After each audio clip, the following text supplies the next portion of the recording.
Good morning मामला family. अभी सकाल सकाल ब्लगটা स्टार्ट হচ্ছে। ঘড়িতে বাজছে সময় 10টা। পায়েল এসে করছে রান্না।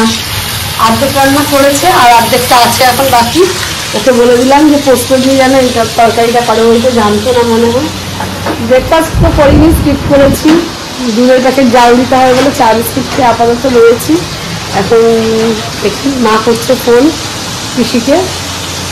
আর ব্লগটা আর কি স্টার্ট করে রাখলাম, এরপর ধীরে ধীরে ব্লগ এগাবো। ও আচ্ছা, বাবা এনেছে তার মধ্যে মাংস, চিকেন, এদিকে মাটন। আজকে এগুলো দিয়ে শুরু হবে। ছেলে বলে গেছে এগুলো এনে রেডি করে রাখবে, বাড়ি এসে ও ভিডিও করবে, তাই জন্য শর্টসে যাবে এগুলো। ওই জন্য ও আগে থেকে এনে রেডি করে রেখে দিয়েছে। আর মেশিনে দিয়েছিলাম কাছাকাছি, মোটামুটি কমপ্লিট। এখন এগুলোকে ছাদে মেলতে যাবো, আর অনেক দিন পরে যাবে। একটু ফ্রেশ লাগছে, কারণ আমার থেকেও পায়েল অসুস্থ বেশি। পায়েলের 2 দিন, আমার 4 দিন না 5 দিন। এতেও যদি আমি এরকম শুয়ে পড়ে থাকি তাহলে অসুবিধা আছে। তো যাই হোক, তার মধ্যেই কাজ করে যাচ্ছে, আমি ওই জন্য ইয়ে করছি। দেখি আগে আগে দেখো, হোপফুলি মনে ভালো লাগবে। সব রান্না কমপ্লিট করে রেখে গেছে, খালি মাছটা করবো আমি, তাই জন্য মাছ নিয়ে বসেছি। মাছের যে ছিড়িগিরি হয়ে গেছে, এখন মাছ তো মানে ঘন্ট থেকে গেছে আজকে। আর এদিকে তাড়াতাড়ি মাছটা করে ফেলি। বাবা স্নান হয়ে গেছে আজকে তাড়াতাড়ি, বাবাকে তাড়াতাড়ি করে খেতে নিতে হবে।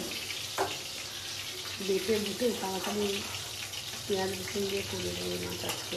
আজকে আর পোস্ত টোস্ত চলবে না।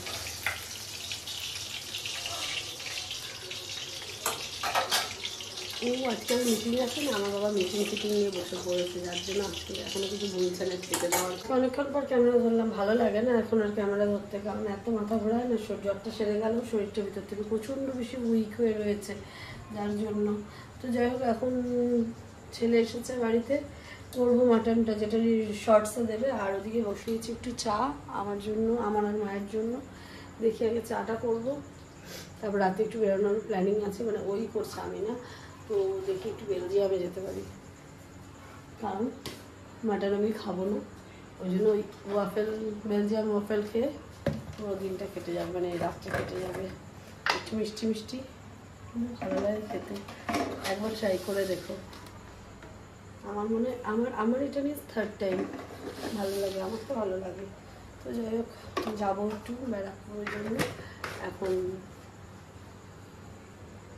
খাচ্ছে এখন ভাত, আর বাবা এসে বসে আছে চা খাবে বলে। আর আমার চায়ের জল এখনো ফুটছে, আমি ছেলেকে ভাত দেবো বলে সব মাথা থেকে বেরিয়ে গেছে। আগে বাচ্চার করে চায়ের চা পাতা দিই, এই ব্লগ দেখছে, ভাত খাচ্ছে। বলো। হ্যাঁ, এই চুপ করে, এগুলো তুলিস না, এগুলো তুলিস না। উফ, কি স্টেবিলিটি গো। আমি এখন চা খাচ্ছি, এখন রান্না বান্না হয়নি, রাতের খাবার হয়নি। আমার ছেলে এখন ভিডিও বানিয়ে যাচ্ছে আমাকে।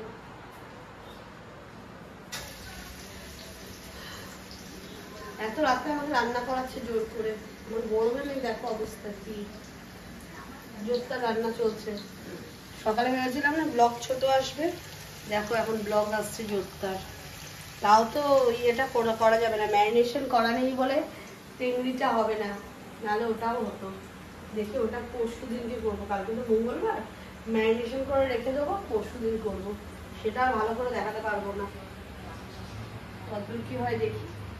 এখন আপাতত এটাই দেখো, কালা মাংস দেখে নেবে। আর ওদিকে দিদার টেস্টিং হয়ে গেছে। টেস্টিং এর মানে টেস্টারকে আগে জিজ্ঞেস করি কিরকম হয়েছে। হেভি হয়েছে। দিদা সবসময় ভালো লাগে, মানে সাদামাটা খাবার দেবে তখন ভালো লাগে না, এরকম মাটন বাগেটা দেবে তখন ভালো লাগবে। আমি প্রচন্ড ভালোবাসি। হ্যাঁ, প্রচন্ড ভালোবাসি। এদিকে শরীরে দেয় না, কিন্তু মাটন প্রচন্ড ভালোবাসি। যেভাবেই করে দিই। তারপরে শুরু হবে গ্যাস, অম্বল। হ্যাঁ, ও শরীর খারাপ, ক্রিয়েটিনাইন বেড়ে যাওয়া। যাই হোক, মাটনের চর্বি খেলো, যাই করুক খাবো একদম, কারণ যে কদিন বাঁচবো আমি সে কদিন খেয়ে বাস, আর কি। যাই হোক, এখানে মাটন রান্না কমপ্লিট।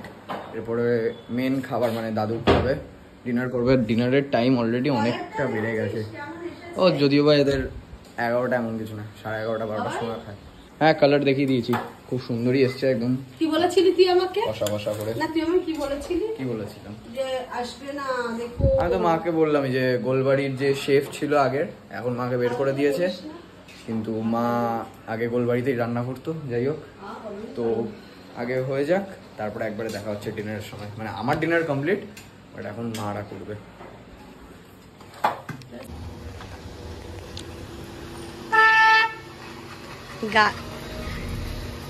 এখন গাড়ি বের হচ্ছে, কারণ এখন আমরা যাচ্ছি একটু বেলজিয়াম ওয়াফেলে, ব্যারাকপুর যেখানে গেছিলাম। যাই হোক, আগেই তো বললাম কোথায় যাচ্ছি না যাচ্ছি। ঝটপট করে রান্নাটা করেছি, যাব বলে একটু এক পা ঘুরিয়ে দিলেই ঠিক আছে সারাদিনের মধ্যে, নাহলে আমার একদম ভালোই লাগে না জানো। আজকে আমার গাড়িটা দেখে হেভি লাগছে, সুন্দর পরিষ্কার হয়েছে। খোল সরিয়ে নেই। যাই হোক, আগে আমি একটু উঠি, তারপরে ওখানে গিয়ে আর ভিডিও অন করিনি, শুধু একই ভিডিও কি আর অন করব।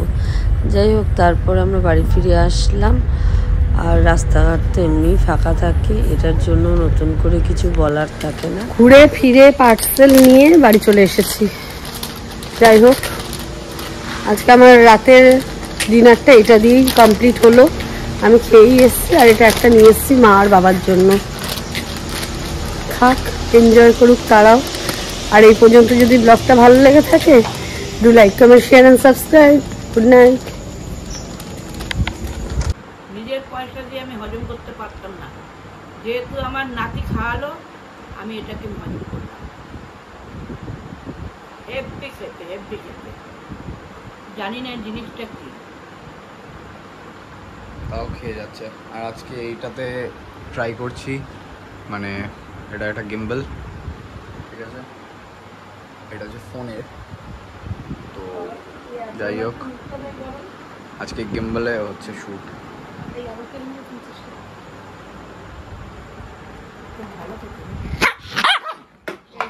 আমার বোতলটা